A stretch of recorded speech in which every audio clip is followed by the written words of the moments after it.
Сәлеметсіздер ме, көрермендерім? Бүгін асқабақ дайындайын деп жатырмын. Асқабақты газдың духовкасына пісірейін деп отырмын.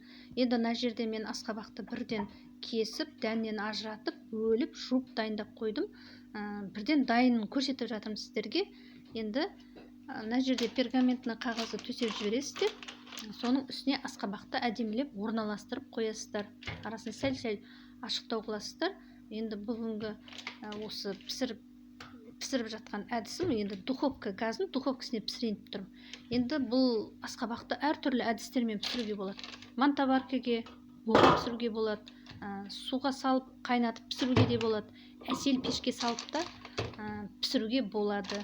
Енді бүгінгі пісіріп жатқан әдісім газдың духовкасына пісірейін деп тұрмын. Енді қазір алдағы уақытта қалай болатынын көреміз. Менің балаларым асқабақты өте қатты жақсы көреді. Үйде әжеміз бар, атамыз бар.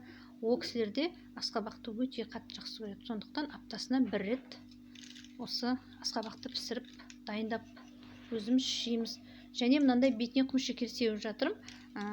Үйдегілер енді осы тәттілеу болғанын жақсы көреді. Бірақ енді кейбіреулер үстеріне бетіне тұз сеуіп жатады, шамалы тұздылау болғанын ұнатады. Енді оны өздеріңіз білесіздер. Тұз себесіздер ма, құмшекер себесіздер ма, мед жағасыздар ма, оның өз қалауларыңыз біледі. Өздеріңіз қалауларыңызбен жаға беріңіздер. Енді сіздерге айта кетейін, осы мына асқабақты қалай дәмді пісіруге болады, қандай әдіспен пісіргенде дәмді болады, соны өз пікірлеріңізді осы жайлы жаңағы комментарияға жазып айта отырыңыздар, біле отырайық. Және каналыма тіркеліп отырыңыздар. Алдағы уақытта енді тағы да видео салып отырам. Міне газдың светін қостық, 200 градусқа қойдық. Осы 200 градусқа қойған дұрыс. 250 градусқа қойсақ, ол енді қатты қызып кетеді. Мына асқабақтың асты да үсті де күйіп кетеді. 200 градуста 1 сағат уақытта осы асқабағымыз пісіп дайын болады. Енді осы асқабақты күтеміз. Қазір піседі 1 сағаттан кейін. Міне асқабағымыз дайын болды. Сап-сары болып, әдемі болып пісті.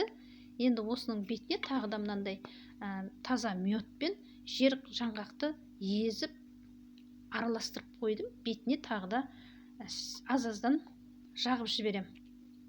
Осылай жағып қоясыздар. Өте дәмді болады. Көрермендерім, сіздерге айтатыным, осы әдістерім сіздерге енді ұнап жатыр деп ойлаймын, пайдалы болып жатыр деп ойлаймын. Сондықтан менің каналыма тіркеліп, лайктарыңызды басып, қолдап кетіңіздер. Алдағы уақытта тағы да Құдай қаласа, осы тағамдарға байланысты әртүрлі тағамдар пісіреміз. Құдай қаласа әртүрлі рецептерді салып отырамыз. Сондықтан мені қолдап қойыңыздар. Осылай дайындасаңыздар, өте дәмді болады. Міне, мына жерде енді кесіп дәмін көрейік. Қараңыздар, өте жұмсақ болған, сап-сары әдемі болып, осылай дайын болады.